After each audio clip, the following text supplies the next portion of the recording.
السلام علیکم ورحمۃ اللہ وبرکاتہ۔ اعوذ باللہ من الشیطان الرجیم، بسم اللہ الرحمن الرحیم۔ وَإِذْ قَالَ مُوسَىٰ لِقَوْمِهِ إِنَّ اللَّهَ يَأْمُرُكُمْ أَن تَذْبَحُوا بَقَرَةً۔ معزز سامعین کرام، قرآنی واقعات کے عنوان سے درس قرآن کا سلسلہ شروع کیا گیا ہے۔ آج جس واقعے کے تعلق سے ہم گفتگو کریں گے وہ واقعہ ہے قصۃ البقرہ، گائے کا واقعہ۔ جب آپ قرآن حکیم کا مطالعہ کریں گے، سورہ بقرہ کے اندر اللہ تبارک و تعالیٰ نے گائے کا ایک واقعہ بیان کیا ہے۔ یہ واقعہ کیا ہے، اس کا پس منظر کیا ہے؟ دنیا کے اندر ایک قوم گزری ہے، بنی اسرائیل۔ بنی اسرائیل کے اندر ایک پیغمبر بھیجے گئے تھے، حضرت موسیٰ علیہ السلام۔ حضرت موسیٰ علیہ السلام کے دور میں ایک دفعہ ایسا ہوتا ہے کہ ایک شخص تھا جو بہت ہی مالدار تھا۔ اس کے پاس سے اللہ تبارک و تعالیٰ نے دولت کی بھرمار اس کو دے رکھی تھی۔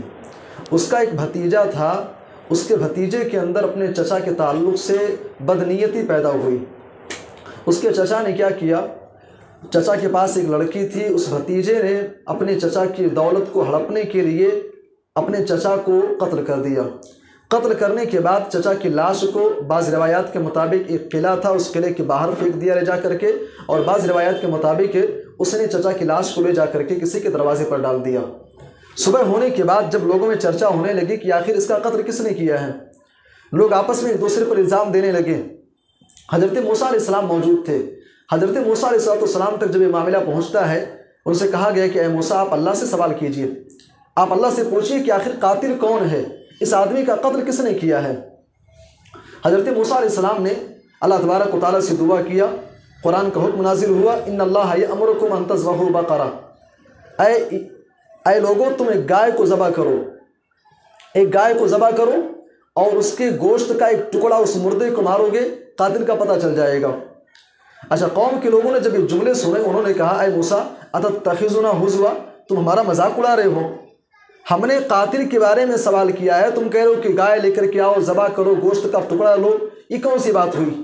حضرت موسیٰ علیہ السلام نے کہا، دیکھو اللہ کا یہی حکم ہے، اللہ کا حکم یہی ہے، یہی کرنا ہے۔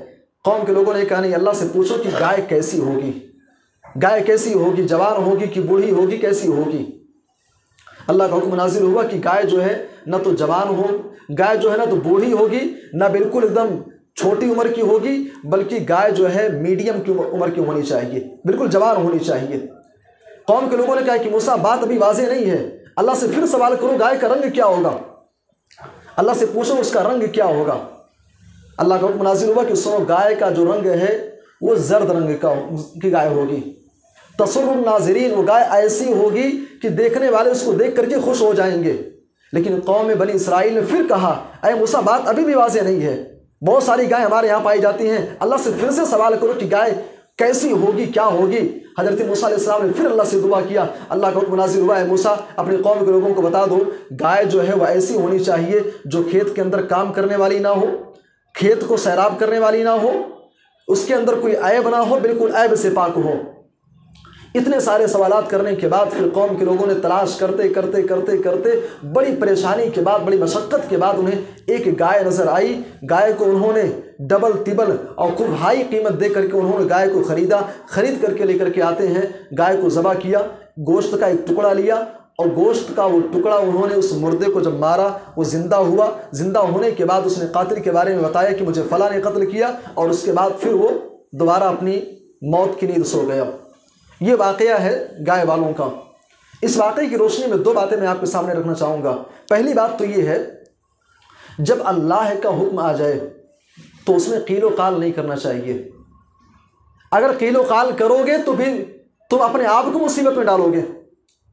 اللہ کا حکم آنے کے بعد، رب کا حکم آنے کے بعد ایک ایمان والے کی پہچان یہ ہے کہ اس کی زبان سے بس ایک آواز نکلے، سمعنا، ہم نے سن لیا، واطعنا، ہم نے مان لیا۔ اللہ نے نماز کا حکم دیا ہے، اب ہم کو یہ سوال نہیں کرنا ہے نماز پڑھیں گے تو فزیکلی کیا فائدہ ہے، نماز پڑھیں گے تو دنیاوی فائدہ کیا ہے، نماز پڑھیں گے تو کیا ہوگا۔ اللہ نے حکم دیا ہے، بس سو ہم کو کرنا ہے۔ بھائی، یہ ہمارے ایمان کا تقاضا، ہمارے اسلام کا تقاضا ہے۔ جب رب کا حکم آ جائے تو ہمیں آمنا و صدقنا کہنا ہے، سمینا واطعنا کہنا ہے۔ اور اس واقعے کی روشنی میں دوسری بات جو آپ کے سامنے رکھنا چاہوں گا، اس واقعے کے اندر عملی طور پہ اللہ تبارک و تعالیٰ نے ایک بہت بڑی حقیقت کو واضح کیا ہے۔ وہ حقیقت یہ ہے، ہم سب جانتے ہیں کہ ہم کو ایک دن مرنا ہے، مرنے کے بعد ہم کو قبر میں دفن کیا جائے گا اور اس کے بعد پھر قیامت برپا ہوگی، سارے کے سارے لوگ اٹھائے جائیں گے۔ یہ باتیں ہم نے قرآن کے اندر پڑھی ہیں، تقریروں میں ہم نے سنی ہیں، لیکن اس واقعے کے اندر اللہ تبارک و تعالیٰ نے ایک ڈیمو دے دیا، ایک نمونہ، ایک مثال اللہ نے دے دی کہ ہم زندہ کیسے کریں گے۔ یہ مت سمجھنا کہ ہم زندہ کرنے پر قادر نہیں ہیں۔ بہت سارے لوگ کہتے ہیں بھائی اس دنیا کے اندر رہنے والے بہت سارے مذاہب کا عقیدہ یہ ہے کہ انسان اس دنیا کے اندر ابھی جنم لیا ہے، اس کے بعد اگر اس جنم میں اچھے کرم کرے گا تو اگلے جنم میں اور اچھی زندگی اس کی ہوگی۔ آواگمن کے قائل ہیں۔ قرآن حکیم کہتا ہے نہیں، آواگمن کوئی چیز نہیں ہے، آواگمن کی کوئی حقیقت نہیں ہے۔ اس واقعے کے اندر اللہ تبارک و تعالیٰ نے بعث بعد الموت، مرنے کے بعد پھر انسان کو اٹھایا جائے گا، اس کا ڈیمو اللہ تبارک و تعالیٰ نے دیا ہے۔ ہمارا ایمان یہ ہونا چاہیے کہ ہم کو مر کر کے اللہ کے سامنے پیش ہونا ہے، اور جب اللہ کے سامنے پیش ہوں گے تو زندگی کے ایک ایک عمل کا حساب دینا ہے۔ یہ چند باتیں تھیں اس واقعے کے تعلق سے۔ اللہ ہم سب کو دین کی صحیح سمجھ عطا فرمائے، آمین، تقبل یا رب العالمین۔